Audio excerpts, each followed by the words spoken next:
Hello, welcome to the Year of Yes podcast. I am your host, Sam, and here with me today, I have the one and only Hunter Schmuck. Hi, Hunter. Hello, Sam. It's really nice to be here. Nice to meet you. Thank you for coming. Absolutely. So, I found out about you because I was at Bookish, and I picked up your zine, your Smacked zine, and then I started following you on Instagram, and then I messaged you. So I'm curious, first of all, about your yes to the zine. Oh, wow. It was really sudden. I wanted to make one for a very long time. I was very interested in them back in high school because I read a book where the characters met because they were dropping off their zines. And so I started looking into it and I was like, what's a zine? That one really spiraled me into this like, oh, I want to do that. And so I started making little booklets and stuff. And then college came. I made a really nice hand cut, like dozens of eyes and mouths, and it was really crazy to look at. And I messed up the margins, and I couldn't reproduce it, so it was just a single copy. Didn't want to do it for a while, and I think it was last September was the first issue of Smack. That's when we came out in 2022. Okay, it's new. We're 6 months in. This is going to be the 7th issue up next, and It's coming out next week. That's so cool. Thank you. I want you to know that you have inspired the Year of Yes zine.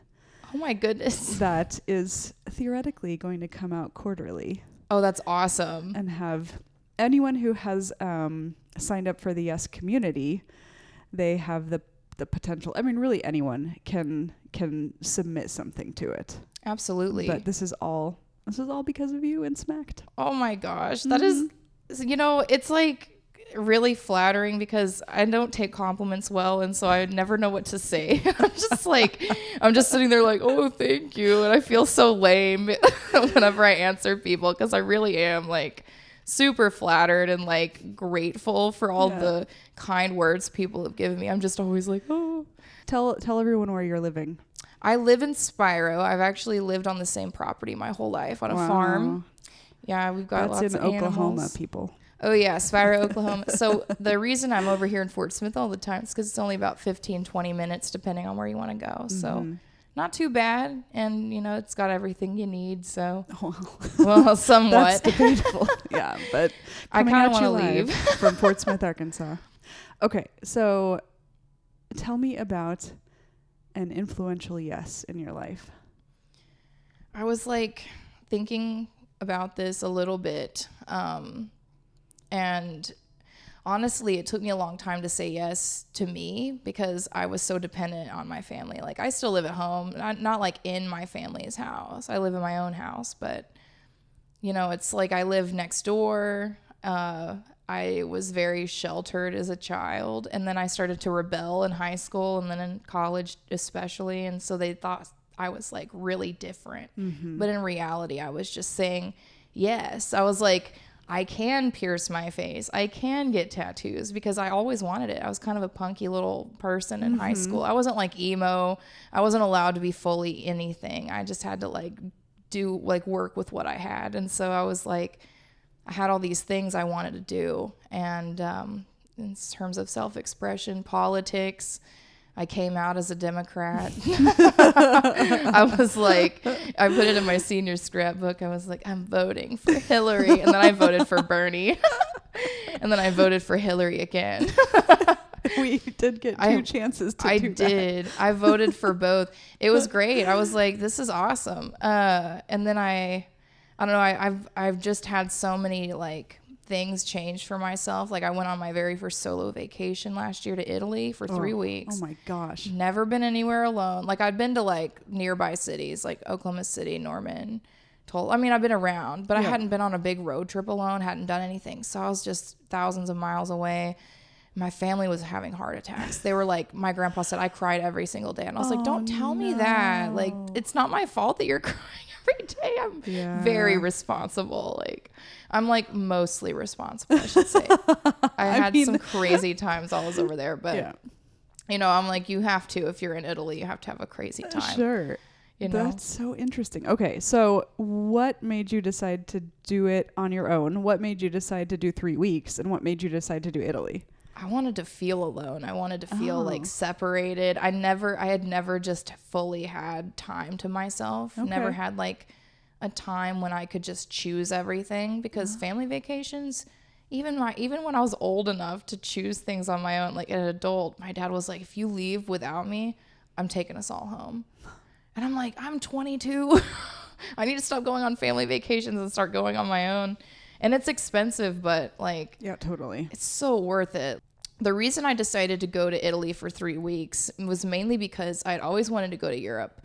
And I had a passport, and I was like, you know what? I just graduated with my MA. I have a savings account. I can buy a plane ticket right now. And so when I graduated in December, I bought a plane ticket. And that next May, I took 3 weeks off from my little coffee job, and I said, I'm going.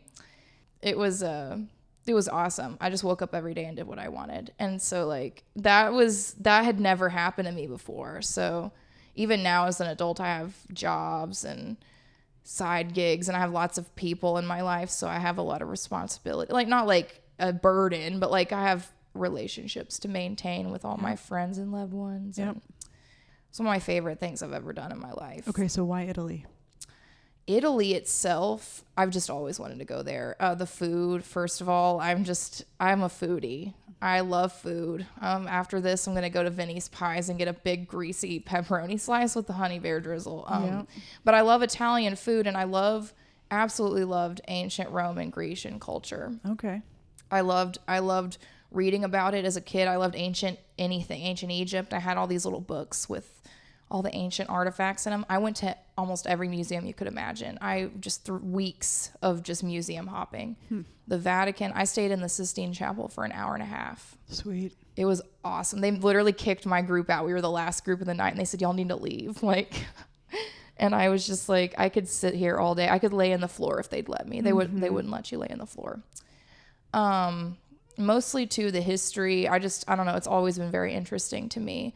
I don't know. It was just phenomenal. I met some really cool people in my hostels. I stayed in Milan as well, and in Bari. I had an apartment. It was the cheapest stay, and I had this whole apartment to myself. What about you? Have you ever said yes to traveling abroad? Have you ever traveled solo? Well, I mean, you travel solo. Yeah. I've seen for the podcast on the Instagram page. Mm-hmm.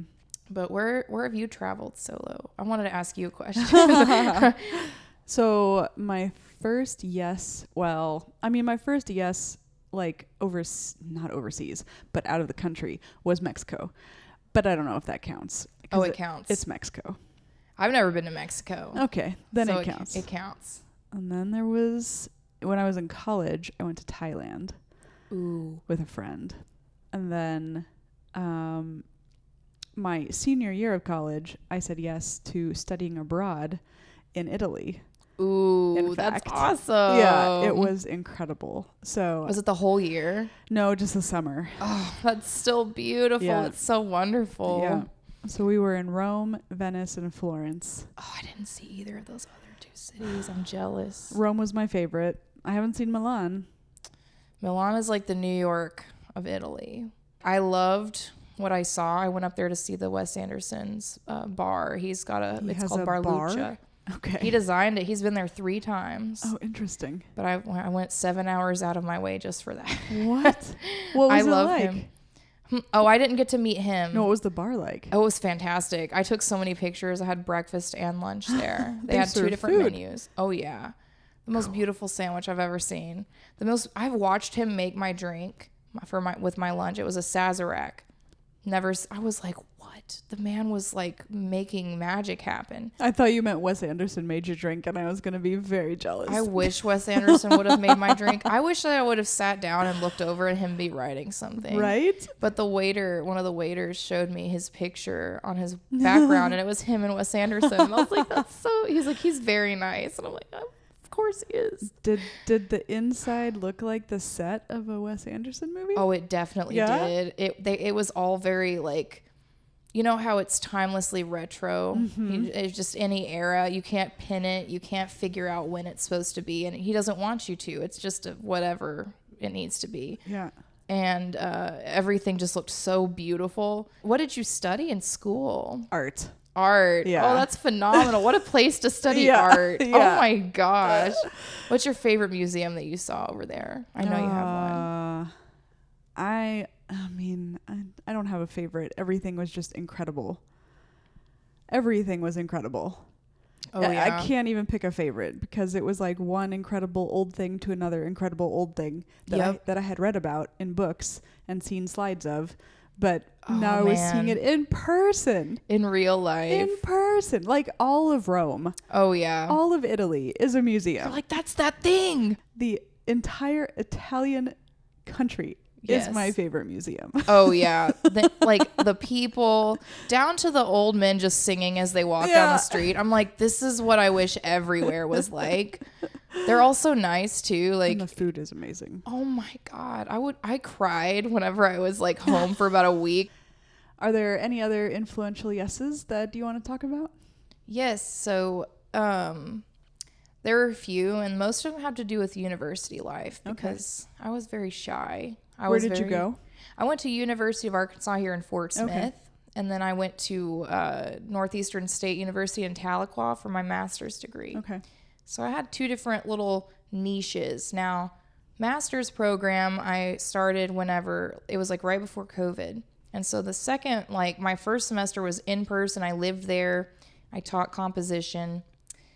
And that was a big yes for me because I wasn't going to be a teaching assistant. You had to be, in their original rules, you had to be a graduate student for like a semester at least. So you can take a pedagogy course. But as long as you're enrolled, they changed it because they needed more graduate assistants. So they made it to where you could be attending the class and just have a lot of counsel. We were kind of just thrown in there. I'm not going to lie to you. grad students who are teaching you, if it's their first time, they were like, hey, you're going to write a syllabus. You're going to come up with the assignments that we need you to, and you're going to use this book. Holy cow. Oh, yeah. And so they were like, here you go. And so I went in there on a Thursday, and by Tuesday, I was a professor. Oh, my gosh. I wrote a syllabus and 4 essay assignments and came up with an entire class schedule for 2 classes a week for the rest of the semester, dates, times, everything. I had everything in 4 days, like 4 or 5 days. And I was, oh my gosh, I was kind of like, I was 22, so they didn't realize I was the teacher. I walked in, wrote my name on the board, and they were all like, is that the teacher? Oh my God. And I was like, hi, my name's Hunter. You don't have to call me anything other than like, you can call me professor. I'm not a doctorate. I'm a student like you, but I'm qualified to teach you. And I was in my mind, I was like, somehow. Somehow. But I went to sign up for my classes previous to that in like April or May. And my advisor met me that day for the first time. And after about 15 minutes, she said, do you want to be a graduate assistant? And I was like, yes. And so I just accepted, and it was honestly awesome. So what was influential about the yes? It was influential in that I didn't know that I could even do something like that. I was just so, like, I had been in charge of clubs for my undergraduate, programs. I was an editor for the literary journal for a semester. I was the poetry editor. So I had some experience, like, speaking and stuff, but I never thought I would be able to just jump in and do it. I thought I was like, I'm not ready. Like, I need more time. And in reality, you have to have a first time sometime. And most people's first time is grad school. And I remember I had 14 students. I had to fail 7 of them. Yeah, it was awful. And I was like, so easy. He's like, you send more emails than anyone. It's not your fault, because some of them just stopped showing up. I never heard from them again. I would send so many emails, and then I'd get an email that said they had dropped and just dropped out. And so it's like, it's a small, like, rural community too, out in Tahlequah. It's like a small, small town. People are like, it's a college town. Not really. There's a Walmart and a Buffalo Wild Wings and a few bars. And you better believe I was singing karaoke at Ned's every Thursday night after class. I would take my roommate. She was freshly 21. And I said, girl, we're going to go. It was a whole change. So it influenced. I had never lived away from home either. So it was my first time doing that. I just lived at home in my little house by myself after high school. And it was empty for a long time. And that was another yes. I didn't live in the dorms. I just said yes to my family offering to fix this little house that was empty for me. And they were like, we're going to either tear this down or you can have it because it'll cost about the same to rent that dorm for 1 year. And I was like, well, if it'll last me all of college, and it's lasted me a lot longer than that, I have not left. That's cool. But I like it. I'm kind of ready for a change. So I'm kind of like already saying yes to the idea of moving. And so I'm already saving for it. It's like I've said yes to it. I just don't know when it'll be possible. Do you know where? I'm thinking Northwest Arkansas. Yeah. My sister's moving there this next month, and I don't want to be that far away from her. Yeah. I'm just like, oh my God. What about you? I know that you're nomadic. You travel. I have been nomadic. What about me? I guess I want to know more about your podcast. Like, I want to know more about what made you want to start a podcast and what, I don't know. It's just a really interesting concept too. Where'd you get the yes? Like, I really love it. It really brings out a lot in people to like talk about what they say yes to. So what made you initially think of the idea? I don't know. It just came to me. It was one of those, I like talking to people. I've had 2 other podcasts before. One of them was design related, and then one was just something to get me through COVID times. And I really wanted to do another podcast, but I didn't like have a good idea for a very long time. And then I decided to do this year of yes. And then I was like, oh, I could talk to people again. Yeah. And I could ask them about influential yeses in their lives. Yep. And that could be a podcast. That's such a good idea. Yeah. I love that. I'm enjoying it. When stuff seamlessly, like, or I guess not seamlessly, effortlessly just seems to fall upon our psyche. It's just like, this is something I got to do now. Yeah, like some yeses are easy. Yeah. Some yeses are easy. The big ones are usually so easy to decide on. Now, sometimes they're hard, but not really because it's hard to say yes to, but because of what it might mean, you know, like surrounding the yes. Right. But like, I don't know. It's just one of those things like when you decide to go to grad school, when you decide to travel, when you decide to, you know, change anything big in your life, it's usually like, if you're thinking about it, if something comes to mind and it's just like something that consumes you, it's like, this is something I have to do. Yeah. I don't know. I think it's really cool. I love this entire concept, and I'm excited to backtrack and like listen to more of the episodes because I don't know. I'm a podcast listener. Yeah. I like the Duncan Trussell Family Hour quite a lot. Oh. He did the Midnight Gospel with Pendleton Ward, who made Adventure Time. Oh, okay. Oh yeah, I'm a big cartoon enthusiast. Been watching Futurama. You would get along with a lot of my friends. Oh yeah, I probably would. I get along with like all the nerds, any nerd, anyone who likes cartoons. I'm an anime fan. I'm friends with a lot of nerds. Oh yeah, that's awesome. You're like, but I'm not a nerd. I am a nerd, but I'm not. I'm not that kind of nerd. I'm not an anime nerd. I'm not a cartoon nerd. Do you ever like go to conventions or anything for any reason? They're pretty fun. Just for the I'm sure you would have, if you did a convention style podcast where you just went up and asked people questions, that would be a very interesting crowd. You get anyone in there. There's somebody from every type of crowd in a convention. Like you're like, how are all these people in the same room together? Yeah. And it's just, I love it for that reason. It's like a small version of a city in a room, but we're all dressed up in weird costumes. Yeah. And there's a bunch of famous people in there just sitting around like, next. Oh man. That's funny. I don't know. I love it. What is something you think I should say yes to this year? I was like, a convention. No. I don't know. Maybe trying. There's a way that you can watch. I know that you said you're not into more cartoons or anime, but I know you said you studied art. And so I really like studying cartoons in certain ways whenever I'm rewatching them or for the aesthetic quality. So I think, like, especially with Miyazaki films. Oh, no. See, I love Miyazaki. Okay. See, now that is the anime that. Oh, yeah. Yeah. Oh yeah, which is your favorite?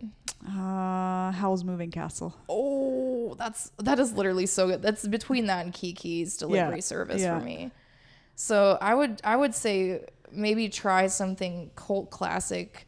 There's something really freeing about trying something that's really weird. Like anime is such a horrible messed up genre, but it's also so beautiful. Okay, give me something to watch. Akira. Okay. I recommend it to everyone. I would also say it's considered to be one of the top pieces of science fiction literature ever written. It's a comic. It was written in the 80s. And it's apocalyptic. It's about teenage biker gangs. And it's really, really cool. And so it's really, really sci-fi. If you like sci-fi, you're not a sci-fi, maybe not that one then. But maybe, I'm going to say yes to whatever you recommend. Oh, man. Okay. I think... If it's Akira, it's Akira. That or Inuyasha. Now, that one's very dramatic. I will say, don't watch the movies. Just watch the first 2 seasons. Okay. It's really long. Maybe you should say yes to liking something. No, I can't say yes to liking something. I can only say yes to doing things. So will you say yes to contributing something to the Year of Yes scene? Absolutely. Yes. That's an absolutely. I would love to. Do you know when the deadline's going to be? March 31st. March 31st. No, I'm just kidding. I have plenty of time. I'm going to go. You have guidelines up on the Instagram?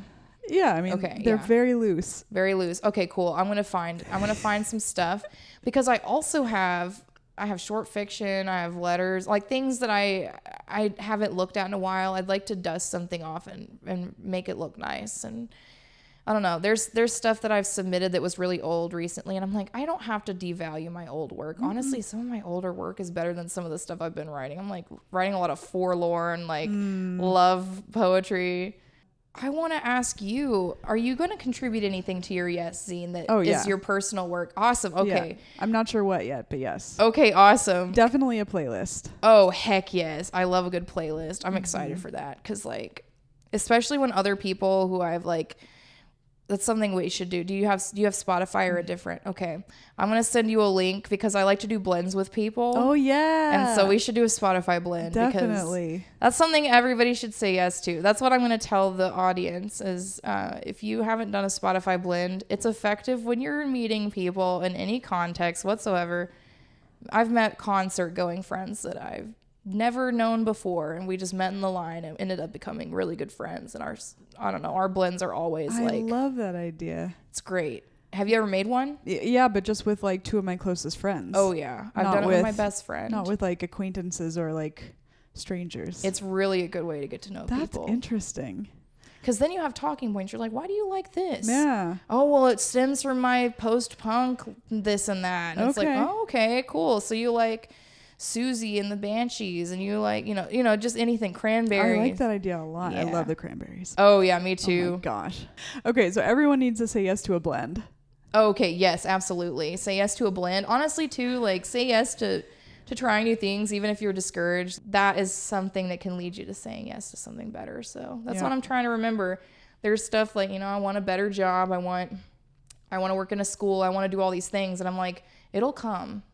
I just have to keep saying yes to the right things and like take it as it comes. Yep, exactly. So that's my other advice. Cheers to that. Yes, absolutely. Think. Hold on. Think. Guess I could use my water bottle, but that's weird. Well, thank you so much for coming on. Thank you for inviting me, Sam. It's been so nice. So fun. I've had so much fun. We should do this again next time you're in town. I really want to have follow-ups with everyone who's been on, especially this first quarter. I want to come back in like the last quarter and be like, okay, now how have your guesses been? How has your year been? Absolutely. I'd love to feature you on the diner chat sometime. Like, maybe next time you're in the area, we can meet up somewhere, Benson's, or you like Pho Vietnam. Mm-hmm. Yeah, that's where we did it last time. And I'll go anywhere. It's great. It's Have you fun. been to Willie's Wagon Wheel in Van Buren? No. It is the best like diner food. Oh my gosh. The breakfasts are amazing. Anything with like wagon in the name, fantastic. And the service is so fun. Oh my gosh. They're like country bumpkins, good old boys, but like everyone smiles when you walk in. Oh yeah. So honestly, that makes it worth it. It's like you can do whatever you want. I trust you in this moment to feed me the most delicious food. Yeah. Oh yeah. Okay, so we'll do that. Absolutely. That is a future yes. Absolutely. Thank you so much, Sam. And for anyone else who wants to join the Year of Yes community, you can go to yearofyespodcast.com and join the community. You can find Year of Yes anywhere you find podcasts, including YouTube. And please come back next week to listen to more yeses and more inspiration about how we can all say yes more and yes differently and yes. Yeah, yes, yes, yes. All right. Bye. Bye.